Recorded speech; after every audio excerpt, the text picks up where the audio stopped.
So let's get into a question people ask me all the time. What are you supposed to do when people in your life stay friends or stay close to the narcissistic person who hurt you? Have you ever gone through a toxic, narcissistic relationship and then watched the people you thought were your friends or your people continue maintaining a relationship with the very person who caused you so much damage? Honestly, most of us who have been through narcissistic relationships have experienced this in one way or another. For example, you go through a toxic, painful betrayal-filled, emotionally abusive relationship or marriage. You finally break up with this narcissistic person, but then some of your friends still spend time with them. They might even meet your ex's new partner or continue commenting on their social media like everything is fine. Or maybe you were psychologically abused by a family member, and other family members you thought were close to you either deny your experience or openly support the person who harmed you, or at least continue treating them like everything is normal. Or maybe a boss, manager, or colleague sabotaged you at work, and you have to sit back and watch people you trusted continue collaborating with them like nothing ever happened. One of the most difficult parts of healing from narcissistic relationships, and I've said this a million times, is the injustice. Narcissistic people are incredibly good at playing the victim. They're adept at convincing others that they're the ones who've suffered. They can put on a mask in public that fools people and helps them maintain their status, popularity, and success. And since narcissistic individuals rarely care deeply for others, they aren't spending even a moment thinking about your emotional world. Healing is already hard when your heart is broken. It becomes infinitely harder when betrayal is involved. Healing in the face of injustice is another level entirely. There is almost never closure in a narcissistic relationship. You're not going to get the heartfelt apology, the accountability, the moment of honesty, or even the dramatic last-minute confession. You won't get that moment where they see you and your pain. And because of hoovering and their endless emotional cat and mouse games, you may also feel foolish, confused, or pulled back into the cycle. And on top of that, they get away with it. Most people make excuses for narcissistic behavior. You've heard all the classic lines. They don't mean it. Their bark is worse than their bite. Give people a chance. Yeah, he acted like a jerk, but he's great at what he does. I know she wasn't nice to you, but my kids think she's fun. They had a tough childhood. Cut them some slack. That tough exterior is just how they grew up. They aren't that bad. People hand out excuses for them like candy, and because of that, they get away with it. Narcissistic people spend enormous energy maintaining the persona of the misunderstood, good-hearted person. And the wildest part, they believe it. Narcissistic individuals genuinely believe they are kind, empathetic, fair, and reasonable. Research shows they overestimate their empathy. They believe their own victim narrative. They truly think others are unfair to them. So when you try to show them evidence of their behavior, you are wasting your breath. They believe their own myth. Which brings us to a harsh reality you cannot avoid. People who know both you and the narcissistic person, even after your relationship ends or you go no contact, may continue maintaining relationships with the narcissist. People you loved, trusted, and believed were on your side may still spend time with them. There are a few ways this plays out, so let's go through them. One possibility is that someone you thought was your friend, or a family member you trusted, is fully aligned with the narcissistic person. Even after your relationship ends, they continue spending time with them, working with them, socializing with them. Their relationship with the narcissist stays exactly as it always was. This scenario hurts like hell. If they know anything about what you went through, it feels deeply enabling, and maybe they always were. Maybe they always made excuses for the narcissist, and now they're simply continuing the pattern. They may still go to their parties, hang out at their house, or show up in happy pictures together online. This version feels like betrayal. It feels like someone close to you is ignoring your pain. For many people recovering from a narcissistic relationship, this feels like a second trauma. You're already dealing with the grief and confusion of losing the relationship, and now you're losing the people who were supposed to have your back. And to make it worse, the narcissist moves on quickly, plays the victim, plays the hero, charms the crowd, and continues life relatively unscathed.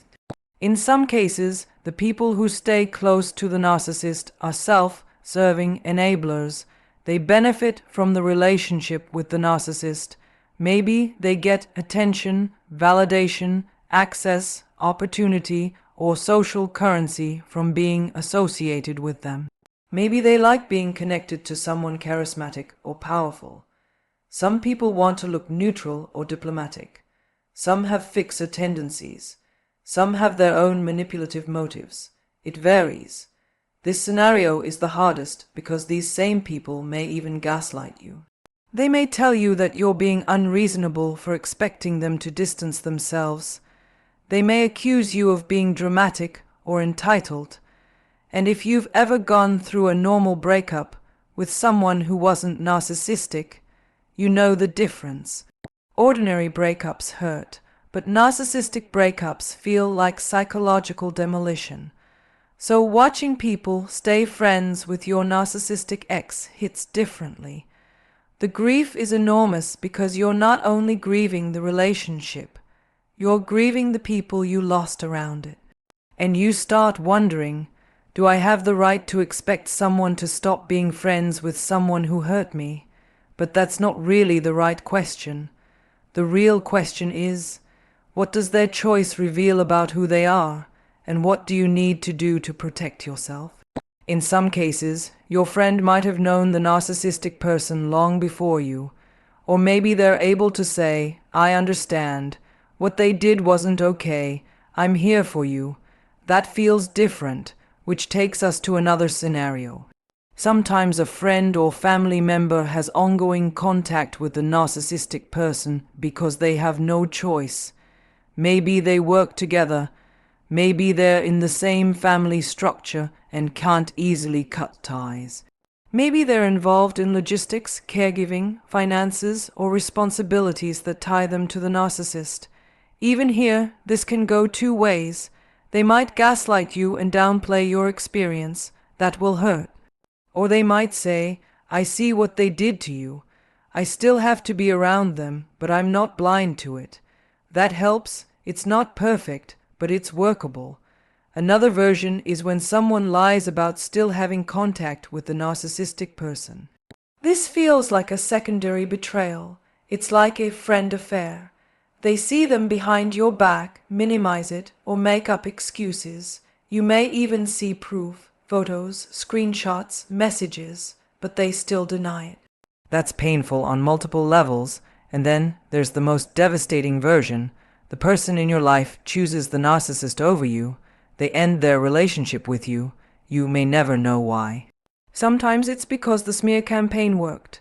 Sometimes they are terrified of becoming the narcissist's next target, so they take the safer route. Sometimes it's basic self, interest, money, status, opportunity, convenience. Sometimes it's cowardice. This can feel like the ultimate abandonment. It can trap people in a cycle of rumination that makes healing nearly impossible because it reinforces every wound the narcissistic relationship left behind. After leaving or ending a narcissistic relationship, it is simply not realistic to expect that everyone in your life will stop associating with the narcissist. People will stay neutral, some will stay friendly. Some will choose the narcissist outright. Some will avoid taking sides. Some will minimize your experience. Some will quietly support you but remain in contact with them. Expecting a mass exodus is a fantasy, and as painful as that is, it almost never happens. In the beginning, right after the breakup, You often don't have the emotional bandwidth to think about how others will react. You're just trying to survive the fallout. But the second wave of grief, the reaction of the people around you, comes later, and it hits hard. Some of you will have a hard boundary. If someone stays connected to the narcissistic person who betrayed you, you're done. And honestly, in severe cases, when the narcissist was dangerous, harmful to children, financially destructive, malicious, it makes total sense. But that may mean that when you most need support, you also lose people. That's part of the brutal reality of this process. Others will try to find a middle path. A friend may say, "I saw it. I know what happened." They might still have light contact with the narcissist, but they support you. In the early stages of healing, even this can feel awful. You may have to be careful what you share. You may have to protect your privacy. You may have to avoid being triangulated. You may maintain the relationship, but it will never feel the same. And sometimes you simply can't stay connected to someone who's still closely connected to the narcissist. That's okay too. Only time will reveal who remains in your life after the dust settles. Here's another reality check. Most people do what works best for them. They will maintain the relationships that benefit them socially, emotionally, or practically. And very few people like being told what to do or who they can be friends with, which complicates everything even more. In the early phases of healing, don't pressure yourself to maintain relationships where you feel unsafe, unsupported, or betrayed. You are already emotionally depleted. You don't need more instability. And yes, this is complicated because healing from a narcissistic relationship already makes you doubt your ability to trust people. Losing even more people around the breakup can amplify that wound. We all hold on to fantasies that the narcissist will eventually end up alone, that people will see through them, that they'll experience consequences, that you'll be vindicated, or that people will see how much you suffered and rally around you. But that's almost never how it goes. You are not alone in this. The second wave of grief, the people who stay connected to the narcissistic person, is real, and it's devastating. Don't take off your life jacket just because you left the relationship. The waves will keep coming until the storm finally calms, and yes, some people will remain friends with, loyal to, or connected to the narcissistic person. Some may even choose them over you, but as time goes on, you will get stronger. You will heal. You will rebuild your life without the toxicity, and although the short-term losses feel unbearable, the long-term freedom is real. You're not wrong for feeling how you feel. You're not dramatic. You're not imagining it. It does suck. It is unfair, and it is painful, and you're not alone in any of it.